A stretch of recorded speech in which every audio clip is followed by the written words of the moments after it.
Hello everyone, কেমন আছেন? আমি ভালো আছি। আজকে বৃহস্পতিবার, মেয়ে অফিস গেছে, তো বাড়িতে আমি একাই। এতক্ষণ চান্টিং করছিলাম। এই যে আমার পেছনে বুৎসুদান, আমি যেটা দেখে চান্টিং করি। আপনাদের বলেছিলাম আমি বুদ্ধিজম প্র্যাকটিস করি, তো সেখানে চান্টিং হয়। তো বেশ অনেকক্ষণই করি আমি সারাদিনে।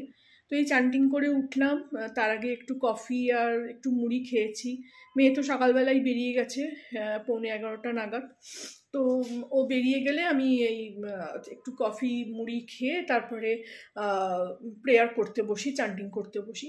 তো চান্টিং করা হলো, এবারে উঠে সমস্ত কাজ করতে হবে। আজকে তো সব কাজ করতে হবে, ঝাড়ু পোছাও আছে, রান্নাও আছে। চলুন দেখাই কি করছি না করছি, ছোট ছোট করে আপনাদের সঙ্গে শেয়ার করব সারাদিনের আজকের কাজ। তো একটা খুব সুন্দর জিনিস করেছি, সেটাও আপনাদের সঙ্গে শেয়ার করব। হঠাৎ করে মাথায় এলো, অনেক রকম ভিডিও দেখতে থাকি, তো এগুলো মাথায় আসতে থাকে আমার, যে এগুলো এরকমভাবে করি, এরকমভাবে মনে হয় তখন। তো সেই জন্য সেটা করেছি, সেটা দেখাবো আপনাদের কি করেছি না করেছি।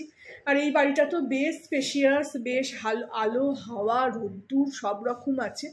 তো ভালো লাগছে, এখানে আমার মনটা বসেছে। ওখানে বড্ড ডিব্বার মতন বাড়ি ছিল, তো আমার ভীষণ ঘুটান মতন হতো, আমার ভাল লাগতো না ওখানে।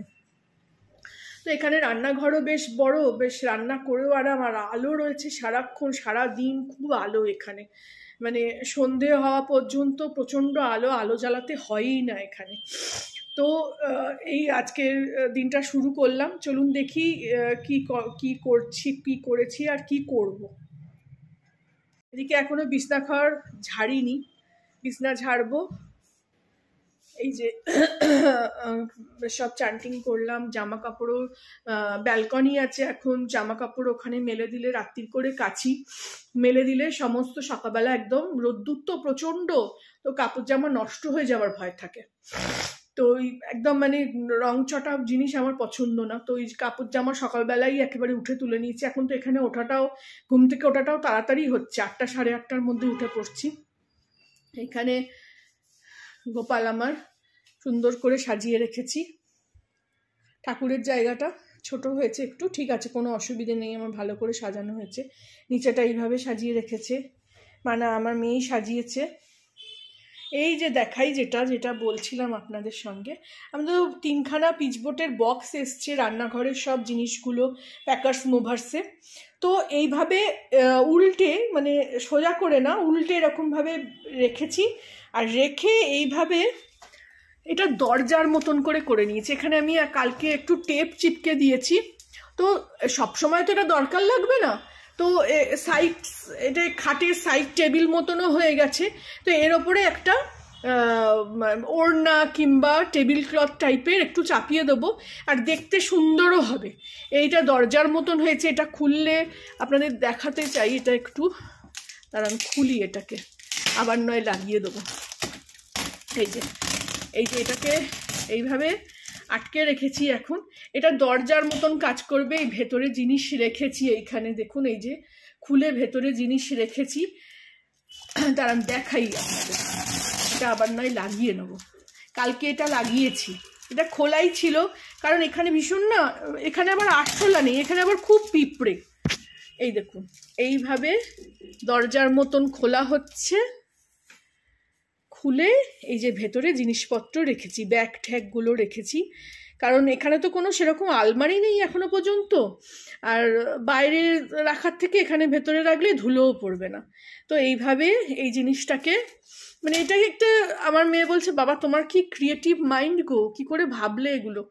আলাম এগুলো অনেকগুলো ভিডিও দেখি, তো তাতেই মানে দেখে তখন মনে হলো যে এইভাবে করি।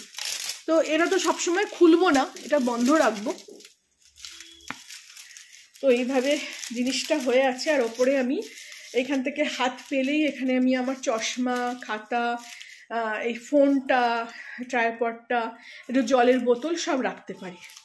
এখানেও করেছি একটা, রান্নাঘরেও একটা এরমভাবে করেছি, এর মধ্যে সব মাসকাবারি জিনিস রেখেছি।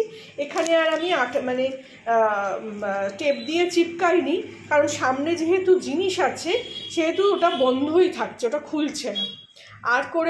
আর করেছি এইখানে সোফা কাম বেডের এইখানটায়, যেমন সোফা কাম বেড আছে, এদিকে খাটটা আছে।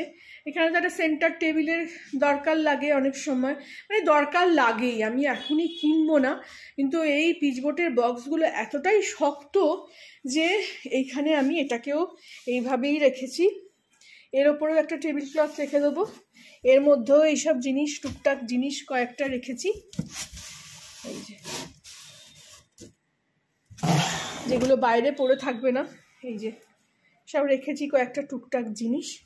আর এটাকে এইভাবে বন্ধ করে দিলে, আর এর ওপরে একটা টেবিল ক্লথ চড়িয়ে দিলে এটা একটা সেন্টার টেবিলের কাজ করবে। এটাকে টেবিল যেমন সোফায় তুলে দিয়ে একটু ঝাড়ু পোছা করে নিলাম, আবার মধ্যিখানে হয়ে গেলে আবার সাজিয়ে দিলাম। এইভাবে এই 3টে বক্সের গতি করেছি আমি। এগুলো জিজ্ঞাসা করলাম যে কত দাম, কি ব্যাপার, কি বিক্রি করলে কি হবে। কিনেছি 100 টাকা করে, আর বলছে 10 টাকা কিলো বিক্রি হবে। মানে আমি আশ্চর্য হয়ে গেলাম, তখন মনে হলো না থাক, এগুলো এখন দরকার আছে, এরকমভাবেই রেখে দেবো। এদিকে এই আয়নাটা তো যখন প্যাকিং হচ্ছে, প্যাকার্স মুভার্সরা ভেঙে ফেলেছে, তো এই একটা আয়না কিনতে হবে, এটার জন্য খুব মন খারাপ। আর এদিকে সব সবজি বার করে রেখেছি। একটু পাঙাশ মাছ কিনেছিলাম, এই পাঙাশ মাছ আছে, একটু ঝাল করব ভেবেছি, পোস্ত একটু অল্প সর্ষে দিয়ে। আর এদিকে পটল বের করেছি, এখানে এসে আবার পটল পেলাম, পটল বার করেছি, পটল দিয়ে একটু পটলের ডালনা করবো, মেয়ে খেতে খুব ভালোবাসে।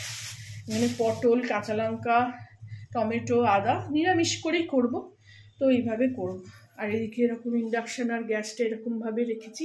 গ্যাসটা একটু প্রবলেম করছে, একটুখানি বেঁকিয়ে রাখলে এখান থেকে খুলে যাচ্ছে, এখান থেকে খুলে গ্যাস বেরোতে শুরু করছে, তো এটাকে আমি চেঞ্জ করব, ঠিক করে রাখবো এটা। তো এই আজকের দিন শুরু করছি, আপনাদের সঙ্গেও শেয়ার করলাম কি কি করছি।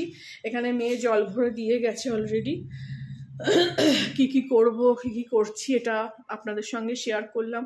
আপনাদের সঙ্গে শেয়ার করতে ভালো লাগে। তো এই টিভিটাও এসছে, তো এখনও ওয়াইফাই কানেকশান আসেনি, এখন জানি না কতদিনে আসবে, কি হবে। তো চলুন এখানেই ব্লগটা শেষ করি। ভালো লাগলে আমার সঙ্গে আমার চ্যানেলটাকে একটা লাইক, শেয়ার অ্যান্ড সাবস্ক্রাইব করে দেবেন। যারা এতক্ষণ ধরে ব্লগটা দেখলেন তারা অবশ্যই একটা লাইক করবেন। Thank you for watching.